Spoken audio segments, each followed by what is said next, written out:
Yung paniniwala mo kasi ayaw mong samahan ng aksyon. Yung paniniwala mo kasi ayaw mong samahan ng paggalaw. Yung paniniwala mo kasi ayaw mong ituloy-tuloyin, magpakapagod ka, magpakahirap ka, mag-sacrifice ka, ilang taon lang makukuha mo yung pangarap mo eh. Ang problema, humihinto ka sa kalagitnaan! So siguro kung ilalagay ko ho sa isang salita ang overflowing blessings, na alam kong nababanggit na rin kanina pa, it is actually what we call abundance. Everybody say abundance. Ibig sabihin, kasaganaan. Yung hindi na maubos-ubos. Yung parang okay ka na. Kasi alam mo, kahit hindi ka magtrabaho, kahit wala kang gawin, abundance na eh. Kusa nang darating yung blessing sa'yo. And it's actually overflowing. Pero marami sa inyo dito, ang pinilit nyo talagang magpunta dito, looking for answer. Boss RDR, lagi naman ako sumusuporta sa'yo, nanonood ako ng mga content mo. As a matter of fact, lahat ng in-interview mo, pinanood ko. Nagno-notes pa nga ako eh. Uma-attend po ako sa lahat ng seminar na sinasabi ninyo. Sinusubukan ko namang kilalanin yung mga successful na tao dahil yun ang bilin ninyo. Sinusubukan kong huwag makisama sa mga taong bawal pakisamahan dahil sabi ninyo. Sinusubukan ko laman lahat eh. Ang problema, parang hindi yata effective. Kasi lahat ng ginagawa ninyo, ginawa ko na. Pero bakit kayo may resulta? Bakit ako wala? And probably, kanina ka pa na-inspire doon sa mga speaker na halos paulit-ulit na lang din binabanggit sa'yo ang prinsipyo ng success. Pero bakit tila wala namang umi-epekto sa buhay mo? Kasi hindi naman ho natin ang pinag-uusapan dito yung event. Ang totoong pinag-uusapan po natin dito is yung ako. Everybody say ako. Ano sa akin ito? Bakit ako nagbibigay ng oras sa mga ganito? Bakit ako pumupunta sa mga ganito? Ibig sabihin, kaya ganun ang iniisip mo, may hinahanap ka sa buhay mo. At yung hinahanap mo, ginagawa mo naman, ginagampanan mo naman, and yet, wala kang nakukuhang tagumpay. Ang sakit nga lang isipin, Boss RDR. Overflowing blessings ang title nitong event. Pero pag uwi ko mamaya, problemado ko. Overflowing blessings ang sabi ninyo. Pero hanggang ngayon, dumidiskarte pa rin ako ng pangmatrikula ng anak ko sa susunod na school year. Overflowing blessings ang sabi ninyo. Pero hindi pa rin ako kumikita doon sa direct selling, sa kumpanyang pinagtatrabahuhan ko. Sumusubok naman ako magnegosyo eh. Tinatry ko naman lahat ng sinasabi ninyo eh. Ano ko, exempted sa success? Minsan naiisip mo na yan eh, na parang hindi siya para sa'yo. Problema ng marami. Bakit? Imbis na blessing ang tinatanggap, puro kamalasan sa buhay. Sinabi na rin pala kanina, ng speaker, kailangan daw maging mapanalanginin. Lumapit ka lagi sa Diyos. Boss, buong araw, buong oras, araw-araw, hindi ko po talaga nakakalimutan si Lord. Hindi ko nakakalimutan yung Creator na sinasabi ninyo. As a matter of fact, baka mas religyoso pa nga ako sa'yo eh. Pero bakit ko puro kamalasan yung inaabot ko sa buhay? Exempted ba ako sa success? Hindi ba ako deserving dun sa pagpapala at blessings na sinasabi ninyo? Bakit kayo nakakatanggap ng ganyan? Bakit ako hindi? Mga tanong sa isip natin, buong buhay natin, halos araw-araw, habang nakikipaglaban tayo sa realidad ng buhay, yan ang nai-experience natin. Nang mapapatanong ka na lang talaga sa sarili mo, may chance kaya at may pag-asa pa akong umasenso. Totoo ba yung abundance? Totoo ba yung overflowing? Totoo ba yung yayaman ako, magiging successful ako, makukuha kong lahat ng mga pangarap ko? And finally, totoo ba na mahal ako ng Diyos? Kasi narinig ko na yan sa marami. Hindi totoo na nangyayari sa buhay ko lahat ng ipinanalangin ko. Delayed. Or canceled. What is really happening to your life right now? So probably, nandito ho ako para bigyan lang ho kayo ng konting realization. At kaya ho ako tumatayo sa harapan ninyo dahil ako ho ang isang patunay na nag-antay din ako ng matagal. Na isa ho akong patunay na minsan gusto ko na lang ding kalimutan na gumawa at magtrabaho at magnegosyo dahil nakalimutan ko nang magtagumpay.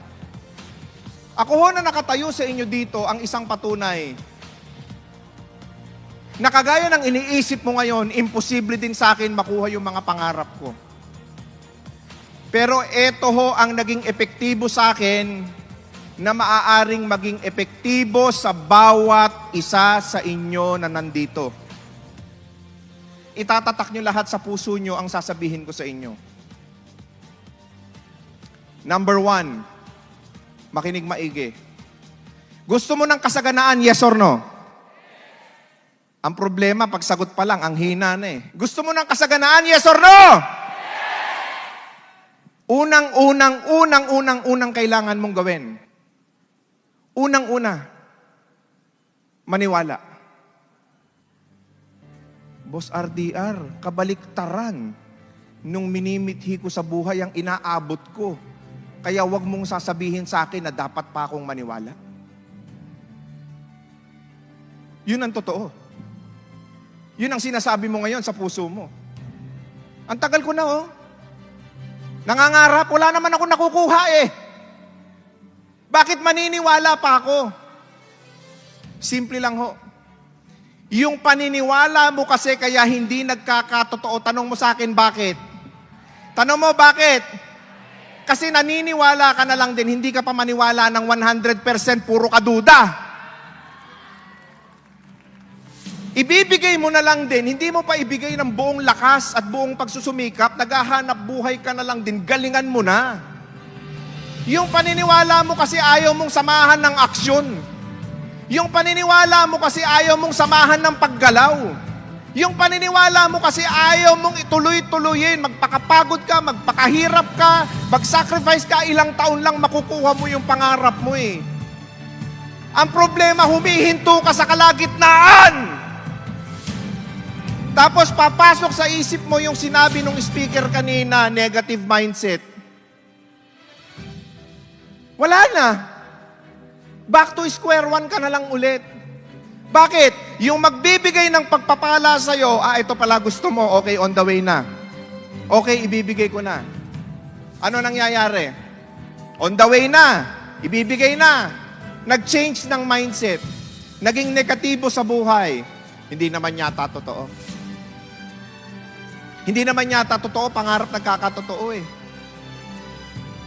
Balik na lang ako sa trabaho ko. Balik na lang ako doon sa ginagawa ko, at least secured ako doon. Ano ba itong pinaggagawa ko sa buhay ko? Pangarap-pangarap, hindi naman totoo. Buong angkan ko nagkaganito na eh. Malamang ganun din ang kahinatnan ko sa buhay ko.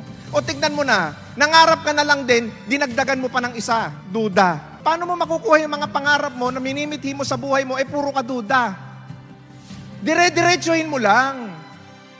Pag sumikapan mo, huwag kang hihinto, huwag kang titigil. Lahat ng nalalaman mo rito, magagamit mo as long as over the years, consistently ginagawa mo yan. Wala hong kumulong tubig sa patay sinding kalan. Ganun ho kasimple ang buhay. Dire-diretso, walang resulta, okay lang. Hindi nag-i-improve, okay lang, makukuha mo rin yan. Magkakaiba talaga ng level of growth. Everybody say level of growth. Yung level of growth natin is parallel or kapantay ng effort natin. Malamang, mas may edad ka na nag-umpisa, mas napapagod ka, mas nahihirapan ka, so yung level of growth mo medyo matagal lang. Pero darating at darating tayo dun. Huwag mong sabihin sa akin na wala kang nakukuhang success sa buhay mo na ginawa mo ng lahat. Hindi totoong ginawa mo lahat. Kasi marami ka pang hindi nagagawa na dapat pala dati pa nagawa mo, pero dahil nagduda ka dati, hindi mo nagawa, so ngayon pinipilit mong gawin. Tama, mali? Yun ang problema. Pangalawa, kapag ka naniwala ka ng 100%, ang tanong, kanino ka dapat maniwala? Unang-una sa sarili mo. Sir, hindi naman kasi ako talented. Hindi ako kasing galing mo. Hindi ako kasing husay ng mga negosyanteng nakaupo dyan. O lahat na, wala na. Wala na tayong paraan ngayon. Kung ganun pala ang way of thinking mo. Isipin mo, sa buong buhay mo, nag-iisa lang ang naging kakampi mo mula nung pinanganak ka hanggang tumanda ka. Yung sarili mo. Tama, mali? Yan lang naman kakampi mo lagi eh. Magtagumpay ka, mag-fail ka, malugi ka, mahirapan ka, babalik ka sa sarili mo eh. Kasi hindi rin kaya ng magulang, hindi rin kaya ng mga kamag-anak mo, hindi rin lalo kaya ng mga kaibigan mo. Masakit pa nga nito, kapag kakailangan mo, wala kang mahagilap na kamag-anak. Wala ka ring mahagilap na kaibigan. So yung sarili mo, pagyamanin mo. Ano dapat yung pagyamanin natin yung sa sarili natin? Busugin natin ang sarili natin ng kaalaman. Ask me why. Kapag punong-puno ka ng kaalaman, tumataas yung kumpiyansa mo. Kapag mataas ang kumpiyansa mo, tumataas yung positive mindset mo. Bakit? Nagkakaroon ka ng maraming skill set. Dahil doon sa mga skill set na yon, yun yung magdadala sa'yo doon sa tamang heart set. Kasi nagkaroon ka, alam mo, kaya mo eh. Na dati hindi mo naman nagagawa eh. Ang success kasi may requirements. Everybody say requirements. Kailangan mong kumilos, may effort. Ano yung effort na pwede mong ibigay? So kung hindi mo alam, aalamin mo muna yun eh. So kailangan mo talaga mag-develop ng certain skill set. At yung certain skill set na yon, magiging balance po yun dun sa heart set mo. Ano yung heart set mo kung ano yung dinidesire mo sa buhay mo? Kasi bakit? Marami ka nang sinubukan sa buhay mo eh. Hindi naman naging epektibo. Bakit? Kada susubok ka, isang attempt mo pa lang, ayaw mo na. Ilang buwan ka pa lang, gusto mo nang mag-quit. Konting hirap, ayaw mo na kagad, balik na lang sa trabaho. Yun ang pinagtataka ko eh. Sa trabaho, mahihirapan ka rin. Magsasakripisyo ka rin. Mamomroblema ka rin. Bakit hindi mo papiliin yung oportunidad na magdadala sa'yo doon sa tagumpay mo sa buhay mo? At least ito, hirap at pagod, well compensated. Sige ka reklamo, mababa ang sweldo. Sige ka reklamo, ang hirap mabuhay sa Pilipinas. Sige ka reklamo, ang hirap ng kalagayan ninyo. Pero yung oportunidad na kinalalagyan mo, ayaw mong alisan. Yung state ng mind mo, ayaw mong baguhin. Ang dami na nga nagsabi sa'yo, pero ayaw mong galawan, ayaw mong... Ano na nangyari? Bakit ka ganyan? Paulit-ulit tayo eh. Pwede ba this time around magiging consistent ka muna? Kilusan mo ng tuloy-tuloy.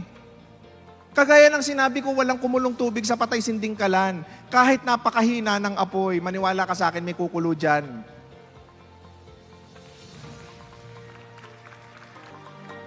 Kanino ka pa dapat maniwala? Alam mo, purong-puno ka ng duda eh. Bakit? Kasi yung totoong naniniwala, tanong nyo kung ano ginagawa. Tanong nyo kung ano ginagawa. Gumagalaw at ipinagpapa sa Diyos yung resulta. Ano mahirap sa'yo? Pinagpapa sa Diyos mo lang. Uulitin ko ha, gagalawan mo at ipagpapa sa Diyos mo yung resulta. Kasi may ginawa ka. Hindi ka pwedeng puro prayer. Ang dami mong prayer. Sige, nananalangin ka, okay, pakikinggan kita. Kaso nga lang, nagsusugal ka eh. Naglalasing ka araw-araw. Ha? Ang dami mong bisyo. Ang dami mong time wasters. Imbis na inaksyonan mo yung naintindihan at nalaman mo noong success con, ang ginawa mo, may standby ka pa. So ano mangyayari sa buhay natin? Di wala. Wala mangyayari sa buhay mo pagka ganun. O maaaring may ginawa ka, eto ho masakit. May gagawin at gagawin tayo sa buhay. Tama, mali. Lagi hong may premyo. Lagi hong may kapalit. Everybody listen to this. Lahat ng gagawin mo may kapalit. Mapamabuti o mapamasama. Mapapangit o maganda ang gawin mo, laging may kapalit. So ngayon sabihin mo sa akin, bakit inaabot ng kamalasan ng buhay mo? Ano bang ginawa mo? Anong ginawa mo? Anong partisipasyon mo? Anong contribution mo sa tagumpay na gusto mong makuha sa buhay mo? Baka nakapanakit ka ng kapwa. Nakapanggulang ka. Nakapang-isa ka. O may kapalit. Pagbabayarin mo. Baka hindi ka naging tapat sa mga kausap mo. Nagnenegosyo ka na lang din, hindi mo pa inayos. Kaya ganyan ang inaabot mo.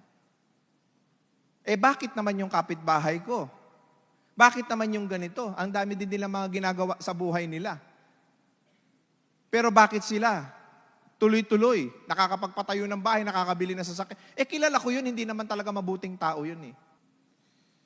Kagaya ng sinabi ko sa inyo kanina, mag-focus kayo sa sarili ninyo. Kanya-kanyang singil yan. Huwag ka mag-alala. Sisingilin din yan, baka lang sa ibang paraan. So piliin mo laging gumawa ng tama. Pag maghahanap buhay ka, yan ang goal mo. Kahit anong trabaho, kahit anong gawin mo, pilitin mong gumawa ng tama. Kasi yung tama, may resultang tama. Yung mali, may resultang mali. Huwag nating gawing komplikado ang tagumpay. Huwag nating gawing komplikado. Madali lang ho talagang yumaman. Madali lang ho talagang umasenso. Madali lang makuha yung abundance na sinasabi nila, yung overflowing blessing, madali lang ho yan. Ang tanong, worthy ka ba? Worthy ka ba? Tanungin mo sa puso mo.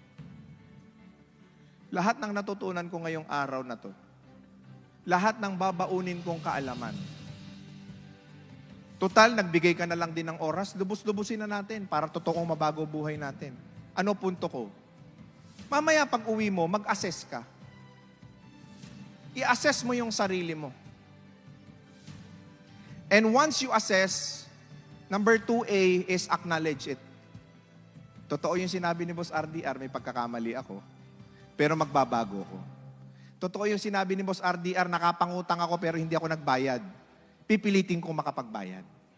Totoo yung sinabi ni Boss RDR, minsan sa kumpanyang pinagtatrabahuhan ko, tinutulungan ako, pinapahiram ako ng produkto pero hindi ko na ibabalik. O ngayon, magre-resell ka na lang din ng product, maging honest ka na.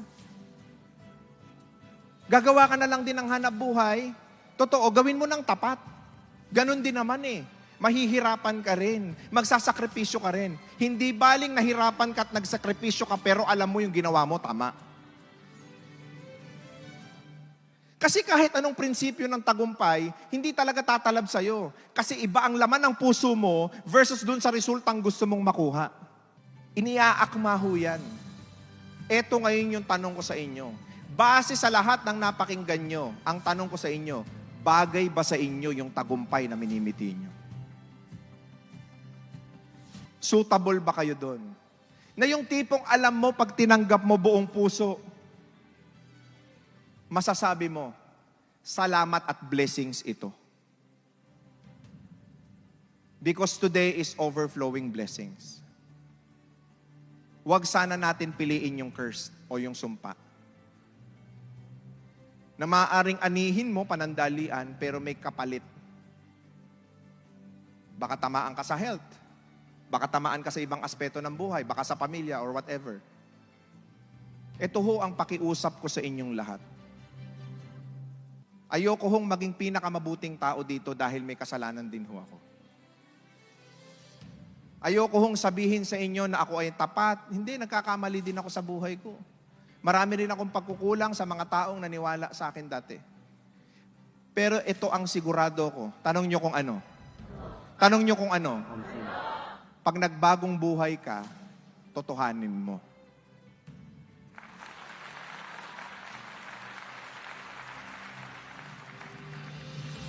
Totohanin mo. Once and for all. Totohanin mo na.